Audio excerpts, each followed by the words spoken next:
The conversation about safe spaces on campus was reignited at Ryerson over the past few weeks. After the Ryersonian ran an article online regarding inflammatory comments that Dan Petz, a member of the Ryerson Marketing Association, made on Facebook 2 weeks ago, the conversation got pretty heated online.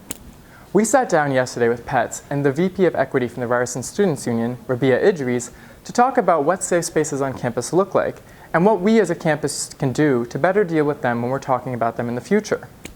The conversation also got pretty heated yesterday, but here's the debate in full. So, Rabia, just to get everybody on the same page here, can you explain what it is we're talking about when we talk about safe spaces? Yeah, so in this conversation with safe spaces, we're going to talk about two different types of safe spaces. And so first is a safe space in the classroom. And that is basically allowing any student that's there with any sort of identity, any sort of background that they have, to be able to have a free flow of ideas.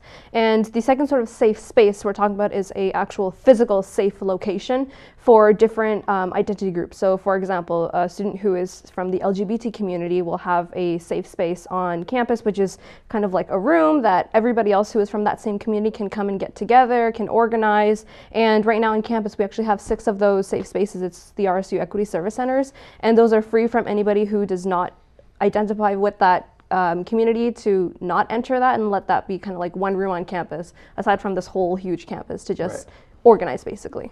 So you're the VP of Equity for the Ryerson Students' Union, and you mentioned these equity centers, and you also mentioned that they're for these specific community groups. Yeah. What does that mean for these specific community groups? Does that mean that other community groups are excluded, or is it more of just a spot for these groups to meet? Can you elaborate? Yeah. So it is basically a room on campus. That's what it is. It's like a room probably smaller than this, where they can talk about any sort of issues that community is facing.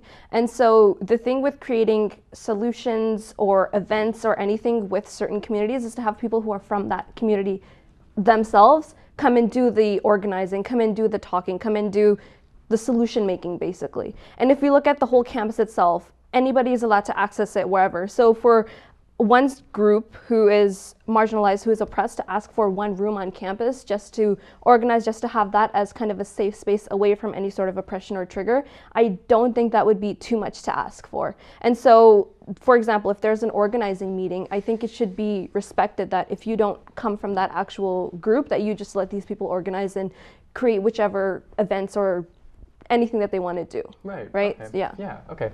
So Dan, to loop you in, just to kind of catch everybody up who's watching, the Ryersonian ran a story on some comments that you made 2 weeks ago regarding these safe spaces that we're talking about. Absolutely. And you are the VP of Corporate Relations for Ryerson's Marketing Association, and you've been involved in student politics this year. I'm also on the RSU as well. Right. Exactly. So these comments included things like, just to quote, is, "Please, if you need a safe space, go home. You can be safe there. And I'm growing sick of this childish nonsense. I didn't pay thousands of dollars to be coddled like a little bitch. I am not going to take it anymore, and neither should you."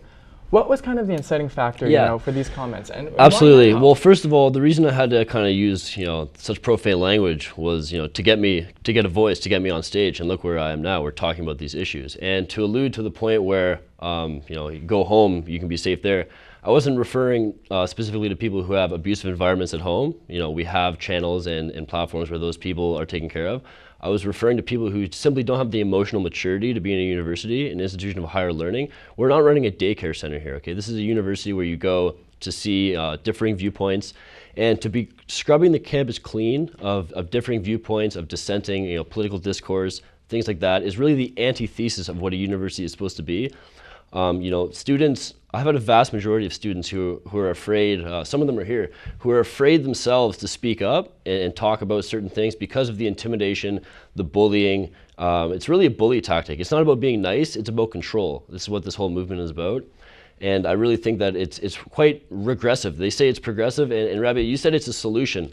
Well, I actually think it's a symptom of a larger problem of extreme political correctness. It's not a solution at all. When you're segregating these people off, you're basically, this ideology doesn't want people as individuals. They want them as the identity. Black, white, brown, straight, gay, whatever. They want to put you in that bucket. They want to teach you what to think. They don't want to teach you how to think. It goes back to the days of Socrates. We used to teach people how to think critically. Now we're teaching them what to think. We're teaching them to have a very thin skin. We should be teaching people to have a thick skin. I mean, it's a tough world out there. And to be productive members of society and to fight for a better world, we need to have a thick skin. And it's really regressive, I think, these policies are. So I guess to speak to that point, Rabia, there's criticism, I guess, in the general public that these safe spaces kind of, they create echo chambers and they inhibit, these critical conversations from reaching the people that need to hear them. Do you think that's a fair assessment? Do you think what Dan's saying is a fair assessment? Is there a way to combat that? So again, a lot of people come from very different walks of life and experience very, very different things, right? You can't expect somebody to have a thick skin because that's how society works, right? You can't expect that. There are people who emotionally can't, physically can't, they just can't do it. And to expect them because that's how society works, you should not be blaming that person for not being able to do that. Maybe it's another look on society. So you're saying they're immature, is what you're saying. They're too immature, is what you're saying. You cannot equate that to immaturity, though. Well, it's emotional immaturity. Well, let's yeah, you cannot, because sure, you may have a lot of great things that you can accomplish. You may have a really good support system. You may have a safe space at home kind of thing. A lot of students do not have that, and they carry that burden on them every time because they don't have supports, maybe on campus, maybe outside, maybe in the home, to basically help them with that. And the thing is, you can't expect them to overnight just to have that sort of ideology. No, you're right, and that's why I think that. So to speak to that point, I guess, to bring that back to you. No, for sure, it's a good point. These safe spaces, these spots on campus, they are, you're a member of an exec team on campus. I'm sure that you have these, private closed-door meetings that, only your exec can be privy to. And Rabia, I'm sure that, the RSU well, it's an exec board educational does function, too. but your point is made. So, likewise in the newsroom, we have the same kind of things where there are only Ryersonian staff involved. Sure. And this isn't because we're attempting to, exclude people, but it's so that we can get to the heart of what the issues that our organizations needs to be focusing on and dealing with. Okay. And we're all on the same page on that, I'm imagining. But what is the difference, I guess, in your opinion? Well, let me address these what you're saying. Spaces? Is the difference with something like an educational meeting and one of these meetings is that we're actually teaching people, like I said, putting them into buckets, teaching them to be victims. We're opening the door for victimhood, and when you teach that, it actually becomes a self-fulfilling prophecy. People. But what happens when they actually are victims and they are actually working towards creating a different environment where they themselves don't have to be the victim anymore? That's a good thing, and that that should be something we should be emphasizing. See, the people on the left, they're obsessed with equal outcome when they should be equal outcome of the collective, their herd mentality. They should be focused on equal opportunity of the individual, of individual rights. These people have individual rights. They're individuals with individual skill sets. This mentality, this ideology that you're proposing is herd mentality. You're collectivizing people. And what made our society so great is the individual, not the collective. That's like other stuff. That's like Soviet Union stuff.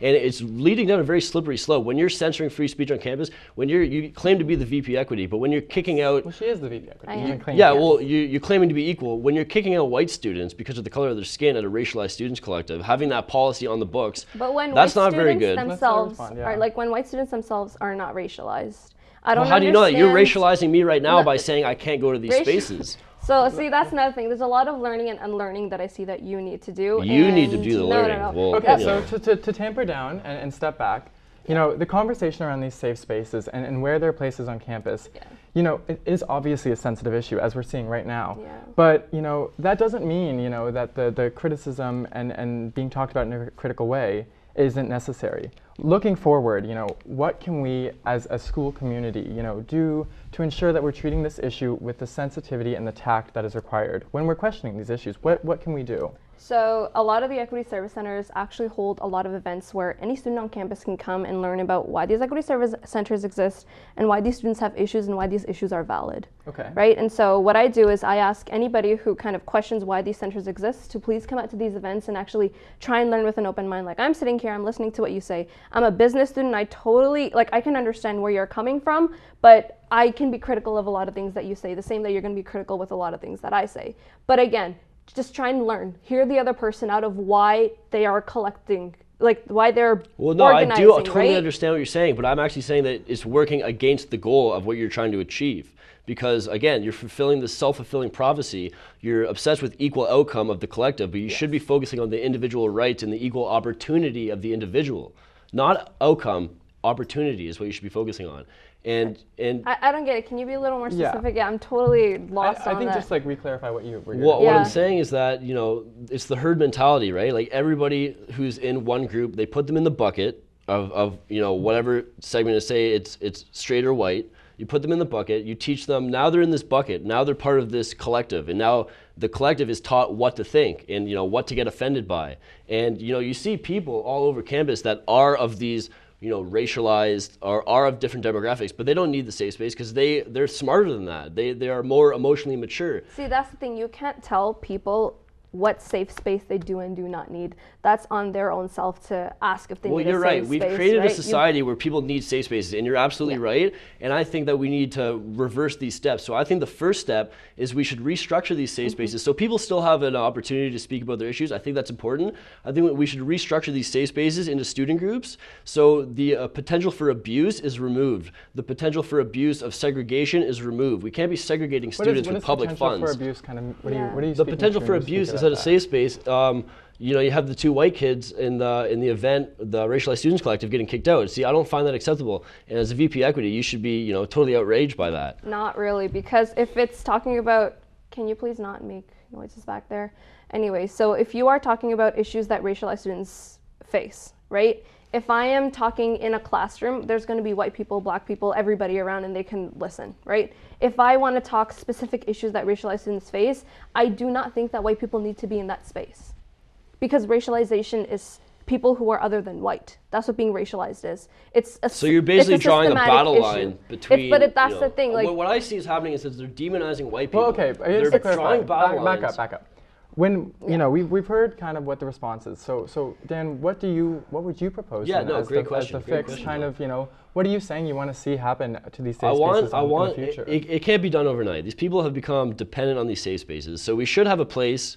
I believe that they would be better called student groups than safe spaces. A lot of people think safe spaces are ridiculous. If you go into the real world, they're all talking about it. It actually discredits the value of the university. Into the real world. I think that, we should restructure the safe space into student groups so people still have a platform to talk about their issues. Okay. I think that we can both agree on that. So you agree that people should be able to speak about their issues. I agree on that as well. 100%. And I think that restructuring them would get rid of a lot of the problems and a lot of the stigma around the safe spaces, because again, it's discrediting the university by basically turning the university into a daycare center. And I think it's regressive. It's totally regressive. It's not progressive at all. Okay, so I guess to end off, Rabia, do you want to rebut any of that? Yeah, I guess another thing to ask is, who are the people that actually have these problems?